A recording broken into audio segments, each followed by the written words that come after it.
हमारे देश की माटी ने, हमारे छत्तीसगढ़ की माटी ने अनेक सपूतों को जन्म दिया है, जिन्होंने अपने प्राणों की आहुति देकर, सर्वोच्च बलिदान देकर भारत को और छत्तीसगढ़ को शांति, विकास और लोकतंत्र की राह पर आगे बढ़ाने का काम किया है। छत्तीसगढ़ में प्रमुख नामों में है शहीद नंद कुमार पटेल, जो अपने बेटे शहीद दिनेश पटेल के साथ बलिदान हुए। वरिष्ठ नेता शहीद विद्याचरण शुक्ल, जिनका अपना नाम पूरे देश में छत्तीसगढ़ की पहचान, और माओवादियों के खिलाफ लड़ाई में सबसे आगे रहने वाले बस्तर टाइगर शहीद महेंद्र कर्मा, शहीद योगेंद्र शर्मा, शहीद गोपी माधवानी, शहीद अभिषेक गोलछा, शहीद अल्लाह नूर, शहीद उदय मुदलियार और न जाने छत्तीसगढ़ महतारी के कितने सपूतों ने माओवादियों के जीरम में किए गए कायराना हमले में अपने प्राणों की आहुति दी थी, सर्वोच्च बलिदान दिया था। ये वो जन नेता हैं जिन्होंने बस्तर में माओवादियों की आंखों में आंख डालकर उनसे मुकाबला किया, जिन्होंने बस्तर में शांति और विकास के लिए, छत्तीसगढ़ में लोकतंत्र की पुनर्स्थापना के लिए अपनी जान कुर्बान कर दी। लोकतंत्र के ये वो प्रहरी थे जिनके शवों को माओवादियों ने गोली से छलनी कर दिया था। शहीद महेंद्र कर्मा पर संगीनों का वार करने के बाद, अनेकों वार करने के बाद माओवादी उनकी लाश पर नाचे थे। लोकतंत्र और विकास के विरोधी माओवादियों में लोकतंत्र के इन प्रहरियों का इतना खौफ था, लेकिन छत्तीसगढ़ महतारी के ऐसे महान सपूतों का भाजपा सरकार अपमान कर रही है। भाजपा बात करती है माओवादियों से लड़ने की, लेकिन माओवादियों के हाथों शहीद हुए इन शहीदों के स्मारकों का अपमान भाजपा सरकार में हो रहा है। शहीदों के मेमोरियल की यह दुर्दशा सिर्फ अपमान नहीं है, अपराध है। जीरम घाटी के शहीदों का मेमोरियल उपेक्षित, टूटा हुआ, निर्जन पड़ा हुआ है।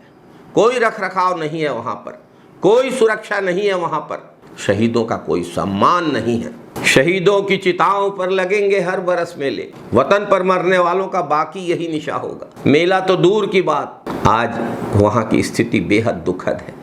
वीरों की प्रतिमाओं पर फूल चढ़ने चाहिए थे, वो आज दारूबाजों का अड्डा बन चुका है। शराबी वहाँ शराब पी रहे हैं और शराब की बोतलें शहीदों की प्रतिमाओं पर फोड़ रहे हैं। भाजपा सरकार वैसे भी शराब को प्रोत्साहन देने की नीति पर चल रही है। शराब की दुकानें बढ़ा रही है, शराब सस्ती कर रही है, गन्ना रस की तरह बियर बेचने जा रही है। लेकिन शराब को प्रोत्साहन देने का यह अर्थ नहीं होता कि शहीदों के इस अपमान को भाजपा सरकार देखकर भी अनदेखी करे। सबसे शर्मनाक बात, इस मेमोरियल से मात्र 100 मीटर की दूरी पर पुलिस का थाना है और आईजी कार्यालय है। क्या भाजपा सरकार में नशेड़ियों को पुलिस का इतना भी खौफ नहीं है कि वो पुलिस थाना और आईजी कार्यालय के बगल में ऐसी घिनौनी हरकत कर रहे हैं, ऐसी हिमाकत कर रहे हैं, शहीदों का अपमान करने की धृष्टता कर रहे हैं। साथियों, भाजपा और आरएसएस का एक भी नेता आज़ादी की लड़ाई में शहीद नहीं हुआ।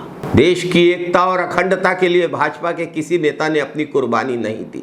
इसलिए भाजपा को शहादत का अर्थ, शहादत का महत्व और शहीदों का सम्मान नहीं पता है। जीरम की घटना को 12 साल हो चुके हैं, लेकिन आज भी शहीदों के परिजनों को न्याय तक नहीं मिला है। प्रधानमंत्री श्री नरेंद्र मोदी ने धमतरी की चुनावी सभा में जीरम के गुनहगारों को पकड़ने का वादा किया था मई 2014 में, लेकिन आज तक 12 साल बीतने के बाद भी जीरम के गुनहगार नहीं पकड़े गए हैं। मोदी जी ने जीरम के गुनहगारों को पकड़ने का वादा किया था, लेकिन मोदी सरकार ने हर बार छत्तीसगढ़ की कांग्रेस सरकार द्वारा जीरम की निष्पक्ष जांच करने की कोशिशों पे बाधा डाली। अदालत तक गई मोदी जी की सरकार। एनआईए मोदी सरकार की ही एजेंसी है ना। साथियों, छत्तीसगढ़ कभी नहीं भूलेगा कि लोकतंत्र की पुनर्स्थापना के लिए परिवर्तन यात्रा पर निकले कांग्रेस के इन नेताओं को ठीक उसी जगह सुरक्षा उपलब्ध नहीं कराई गई थी जहां पर माओवादियों का हमला हुआ, एम्बुश लगा हुआ था,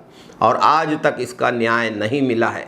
इतना ही पर्याप्त नहीं था, जले पर नमक छिड़कने का काम करते हुए भाजपा सरकार शहादत का अपमान मूक दर्शक बनकर देख रही है, स्वयं शहादत का अपमान कर रही है। भाजपाइयों को ये बात समझनी चाहिए थी कि शहीद किसी राजनीतिक दल के नहीं होते, छत्तीसगढ़ के हैं, देश के हैं, और जीरम में इन जन नेताओं ने अपनी कुर्बानी लोकतंत्र और बस्तर की जनता की भलाई के लिए, छत्तीसगढ़ की भलाई के लिए दी थी। जय हिंद साथियों, वंदे मातरम साथियों, जय छत्तीसगढ़, जय जय छत्तीसगढ़।